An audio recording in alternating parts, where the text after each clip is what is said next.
Hey guys, this is Derek the Trash Man here, and today I'll be going over a new series where we will be covering how to do the advanced cubing method known as CFOP.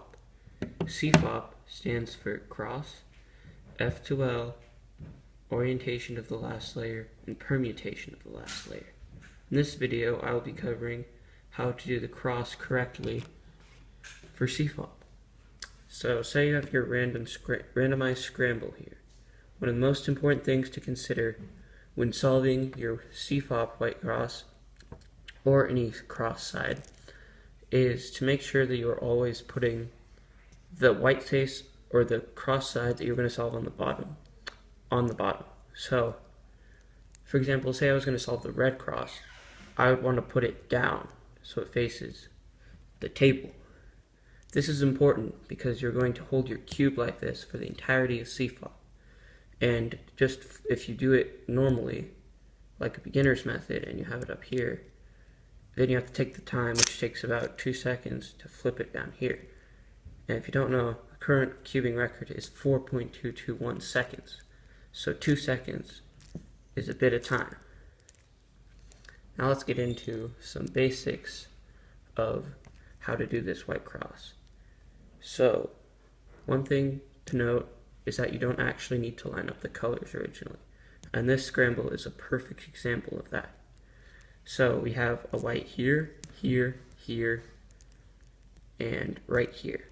So immediately I know that if I do that, since this is red and this is orange, if I put them down like this, they're immediately orientated correctly because this is the red face.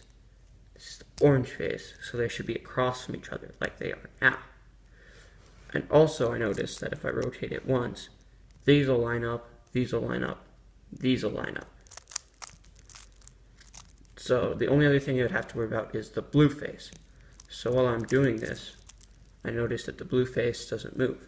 So if I just put the blue face up, turn the cross once, and put it down, I have a white cross.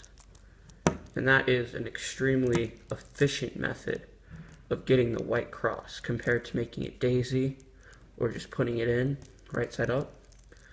So for another example, I have my cross here. I notice that I already have one set up.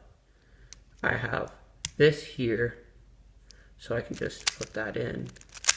And I have easily, I could do this and put this down. So one thing to note about CFOP is that your goal when doing F2L is to put these two layers right here. So these are actually correctly orientated in this scramble. So instead of doing this, putting them, which would put them up here, which will throw you off and increase your time, a good method would be to bring this down, bring this over, and bring this back up. Now you have half of your white cross and this corner completed.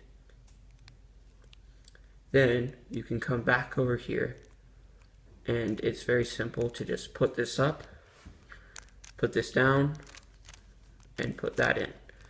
Now obviously I can't cover every single cross, but those are some basic tips for covering it. The next video I'll cover how to get these pairs and insert them to complete, oh, I put that in wrong. Anyway, to complete your F2L. Like this. So look for that in our next video. Thank you for watching. Please like and subscribe. Bye.